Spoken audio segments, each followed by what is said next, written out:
ప్రభు శిష్యులు అనే ఈ శీర్షికలో మనం ఫిలిప్ గారి యొక్క జీవితాన్ని అధ్యయనం చేస్తున్నాం. ఆంద్రేయ ఫిలిప్ దగ్గరికి కనపడతారు. ఆంద్రేయ తన సహోదరుడైన పేతుర్ని ప్రభు దగ్గర తీసుకుని వస్తే, ఫిలిప్పు తానెరిగిన తన వలె అన్వేషిస్తున్న నతానియేలుని ప్రభు దగ్గరికి తీసుకుని రావడం. వారిద్దరూ ఒకే సందర్భంలో కనపడతారు, ఒకే చోట. అది మనం గతంలో చూసాం, యోహాను సువార్త 1వ అధ్యాయంలో. ఇప్పుడు మరలా యోహాను సువార్త 6వ అధ్యాయంలో కూడా వారిద్దరూ కనబడతారు. ఎందుకో తెలీదు, కొద్దిమంది ఒకే సందర్భంలో వారి పేర్లు ప్రస్తావించబడతాయి. మత్తయి సువార్తలో కానీ, మార్కు సువార్తలో కానీ, లూకా సువార్తలో కానీ వ్రాయబడని ఈ సందర్భాలు యోహాను గారు ప్రత్యేకంగా రాశారు. ఫిలిప్పును గురించి రాసిన సందర్భాలు కూడా, ఆంద్రేయుని గురించి రాసిన సందర్భాలు కూడా యోహాను సువార్తలోనే మనకు కనిపిస్తుంటాయి. ఇక రెండవసారి కనిపించిన సంగతి ఒకసారి మనం యోహాను సువార్త 6వ అధ్యాయం చూద్దాం. అటు తరువాత యేసు తిబెరయ సముద్రము అనగా గలిలయ సముద్రము దాటి అద్దరికి వెళ్ళెను. రోగుల ఎడల ఆయన చేసిన సూచక్రియలను చూచి బహుజనులు ఆయన వెంబడించిరి. యేసు కొండ ఎక్కి అక్కడ తన శిష్యులతో కూడా కూర్చుండెను. అప్పుడు పస్కాను యూదుల పండుగ సమీపించెను. కాబట్టి యేసు కనులెత్తి బహుజనులు తన యుద్ధకు వచ్చుట చూచి, వీరు భుజించుటకు ఎక్కడి నుంచి రొట్టెలు కొని తెప్పించమని ఫిలిప్పును అడిగాను. కానీ ఏమి చేయనై ఉండెనో తానే ఎరుగుండి అతన్ని పరీక్షించుటకు అలాగడిగాను. అందుకు ఫిలిప్పు, వారిలో ప్రతివాడును కొంచెము పుచ్చుకొనుటకైనను 200 దేనారముల రొట్టెలు చాలవని ఆయనతో చెప్పాను. ఆయన శిష్యులలో ఒకడు అనగా సీమోను పేతురు సహోదరుడైన ఆంద్రేయ ఇక్కడ ఉన్న ఒక చిన్నవాని యొద్ద 5 యవల రొట్టెలను 2 చిన్న చేపలు ఉన్నవి గాని ఇది ఎంతమందికి, ఇవి ఏమాత్రము అని ఆయనతో అనగా. ప్రార్థన చేసుకుందాం. దయగలిగిన మా గొప్ప తండ్రి, కృపగలిగిన మా గొప్ప దేవ, గతించిపోయే కాలంలో శాశ్వతంగా మిగిలి ఉండే మీ కార్యాలు భూమి మీద మానవ సంతతి ఉన్నంత వరకు ఈ సంఘటనలు జ్ఞాపకం చేసుకోబడుతూనే ఉంటాయి. నిత్యత్వానికి వెళ్ళాక కూడా ఇవి మరువబడనివి కదా. నీ వద్ద శిష్యరికం చేసే భాగ్యం వీరికిచ్చారు, మీ వెంట నడిచే భాగ్యం వీరికిచ్చారు, మీ వద్ద నేర్చుకునే భాగ్యాన్ని వీరికిచ్చారు, మీ వలె జీవించే భాగ్యాన్ని కూడా మీ మరణ పునరుద్ధానాల తరువాత వారికి అనుగ్రహించారు. భూమి మీద రక్షించబడిన ప్రతి వ్యక్తి శిష్యుడిగా కావాలని కోరుకున్న మీ కోరిక అనేకుల జీవితాల్లో నెరవేర్చబడునుగాక. పరిశుద్ధుడు అయిన మా తండ్రి, ఫిలిప్ గారి యొక్క జీవితాన్ని అధ్యయనం చేస్తూ ఉండగా మాకు అవసరమైన కొన్ని తలంపులను మీరు మాకిమ్మని మీ కృపకు అప్పగించుకుంటూ యేసుక్రీస్తు ప్రభువారి పేరిట ప్రార్థిస్తున్నాం తండ్రి, ఆమేన్. ఫిలిప్పు అనే మాటకు అశ్వప్రేమికుడు అని అర్థం, గుర్రాలను ప్రేమించేవాడని. కానీ గుర్రం అనేది ఆ దినాలలో యుద్ధానికి వాడబడేది. గుర్రం రక్తపు వాసన చూసినప్పుడు, అది మానవ రక్తపు వాసన చూసినప్పుడు, దాని నాసికా రంధ్రాలకు తగిలినప్పుడు అది ఏ విధంగా ఆ వైపుకు పరిగెత్తుతుందో రథాశ్వాల గురించి రాసినప్పుడు రాస్తారు ఈ మాట. కానీ అలాంటి ప్రేమికుడైన వాడు, ఆ పేరు ఎందుకు పెట్టారో తెలియదు కానీ ఆ పేరుకి ఆయన జీవితానికి సంబంధం ఉన్నట్టేమనిపించదు. కొంతమంది జీవితాలలో లోక సంబంధమైన పేర్లు ఉంటాయి, కానీ వారి జీవితాలు పరసంబంధంగా ఉంటాయి. ఇతడు ప్రభువుని ప్రేమించేవాడుగా కనపడతాడు, ప్రభువుని అర్థం చేసుకున్నవాడుగా కనపడతాడు, పరుగు పందెంలో నమ్మకంగా పరిగెత్తినవాడుగాను కనపడతాడు. అలాంటి సందర్భం ఇది. ఈ సందర్భంలో ప్రభువు 3వ వచనంలో కొండ ఎక్కి అక్కడ తన శిష్యులతో కూడా కూర్చుండని రాసింది. కొండ ఎక్కి ప్రభు కూర్చున్నాడు, శిష్యులు చుట్టూ ఉన్నారు. అలా కూర్చున్న సందర్భాన సరిగ్గా చాలామంది జనం రావడం కనపడింది.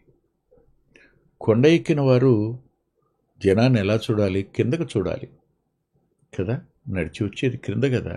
కానీ కనపడింది ఏమిటో తెలుసా మీకు? చూడండి 5వ వచనంలో, యేసు కనులెత్తి బహుజనులు తన యుద్ధకు వచ్చుడు చూచి, అంటే కొండ మీద నుంచి తల పైకెత్తి చూడవలసినంతటి దూరం నుండి జనం వస్తున్నారు. ఎంతమంది జనమో చెప్పడానికి వల్ల కానంతమంది. పురుషుల సంఖ్య 5,000 అని రాసుంటుంది ఈ అధ్యాయంలో. అంతమంది జనం వచ్చారు, కూర్చున్నారు. వారు వస్తూనే ఉన్నారు, ఇంకా వస్తూనే ఉన్నారు. అప్పుడు పస్కా అని యూదుల పండుగ సమీపమైంది.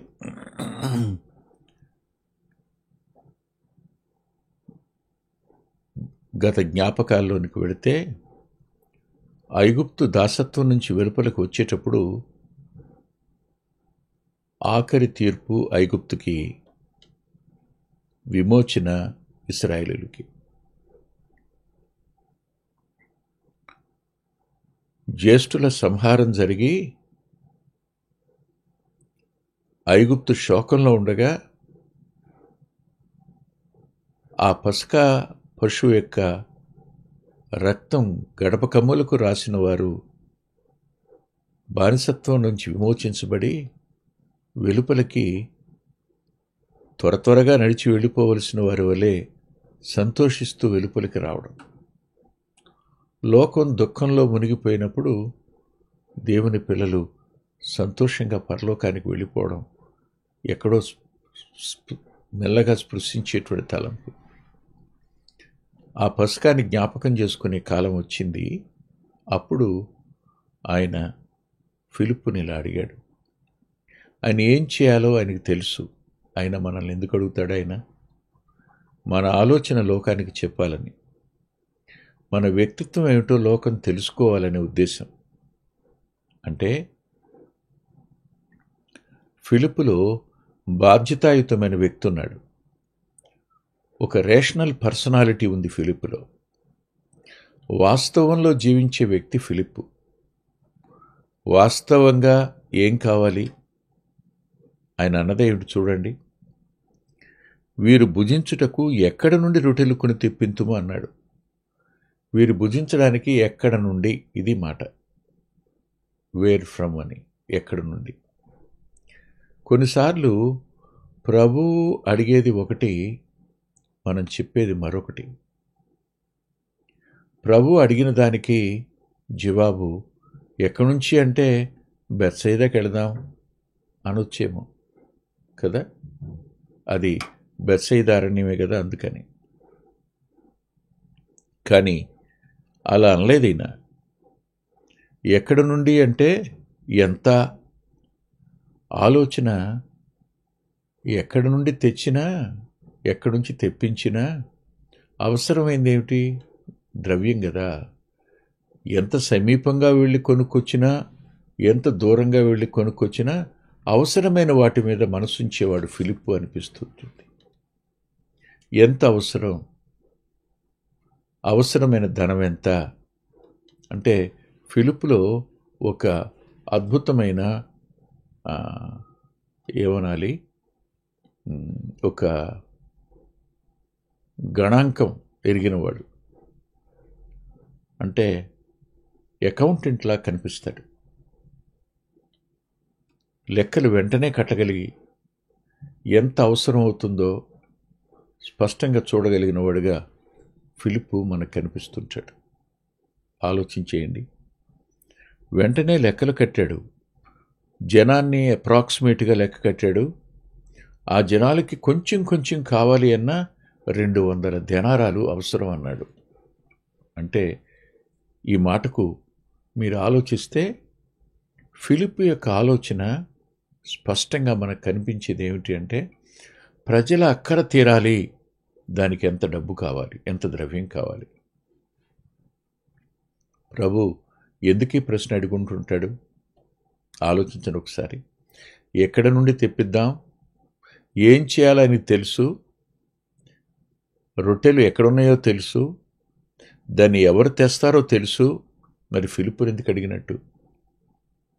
అంటే ప్రజలను నా దగ్గరికి తేవడం నీకు పరిపాటే కదా, వారికి ఆహారం పెట్టడానికి నిన్ను అడగాలని నేను అనుకుంటున్నాను, దానికి నీ జవాబు చెప్పు అన్నట్టు అనిపిస్తుంటుంది.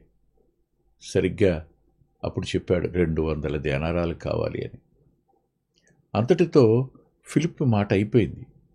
అంటే తనను అడిగిన దానికి మించి జవాబు చెప్పగలిగిన సమర్థత ఫిలిప్పుది. ఎక్కడి నుంచి అంటే, ఓ గ్రామం పేరు చెప్తే ఏం జరిగేది, ఓ పట్టణం పేరు చెప్తే ఏమయ్యేది, దానికి మించి జవాబు చెప్పాడు. 200 దేనారాలు కావాల్సి ఉంటాయి ఇంతమందికి అని. ప్రజల ఆకలి తీర్చడం దగ్గర లెక్కలు కట్టగలిగినటువంటి ఒక అకౌంటెంట్ ఫిలిప్పులో కనిపిస్తాడు. సరిగ్గా ప్రక్కనే ఉన్నాడు ఆంద్రేయ. ఫిలిప్పు ఆంద్రేయ ప్రక్కనే ఉండడం ఒక సామ్యం వీళ్ళిద్దరిలో ఉంది. అదేమిటంటే, వారు ప్రభు వద్దకు ప్రజలను తెచ్చేవారు. ఎవరు ప్రభు దగ్గరికి ప్రజల్ని తెస్తారో వాళ్ళనే వాళ్ళకి ఆహారం పెట్టడానికి ఆయన సాధనాలుగా వాడుకుంటాడు. ప్రజలని ప్రభు దగ్గరికి తేవడం కొంతమందికి సాధ్యం కాదు. వారిని కేవలం ఆయన బలపరచడానికి వాడుకుంటాడు. కానీ ఆహారం పెట్టడం ఎలా అని అడగడం కానీ, తెచ్చింది తన చేతులు తీసుకుని ఆశీర్వదించడం కానీ, కేవలం తన వద్దకు ఎవరిని తీసుకుని రావడానికి సాధనాలుగా ఉన్నారో, మనుషుని తీసుకురావడానికి సాధనాలుగా ఉన్నారో వారిని ఆయన వాడుకుంటాడు అనడానికి ఈ 6వ అధ్యాయం స్పష్టంగా రుజువుపరుస్తుంటుంది. ఇక్కడ మనమే అయితే ప్రభు స్థానంలో ఉంటే ఏమనేవాళ్ళం, నేను అడిగేదేంటి ఫిలిప్పు, నువ్వు చెప్పేది ఏమిటి అనేవాళ్ళం. అంతేగా. కానీ ప్రభు అలా అనలా. ప్రభు మనసు ఎదటి వ్యక్తి యొక్క అంతరంగం ఎలాంటిదో తెలియచేయటమే కానీ ఆ వ్యక్తిని అవమానించడానికి అడగడాయన. ఆ వ్యక్తి ఆలోచన అంటే అప్పటికే ఆయన మనసులో ప్రజలు ఎంతమంది వస్తున్నారో ఒక లెక్క కట్టుకుంటున్నాడు. చాలామంది వస్తున్నారు, ఇవాళ వేలాది మంది జనం వస్తున్నారు అని ప్రజా సంఖ్య మీద ఫిలిప్పు మనసు ఉంది.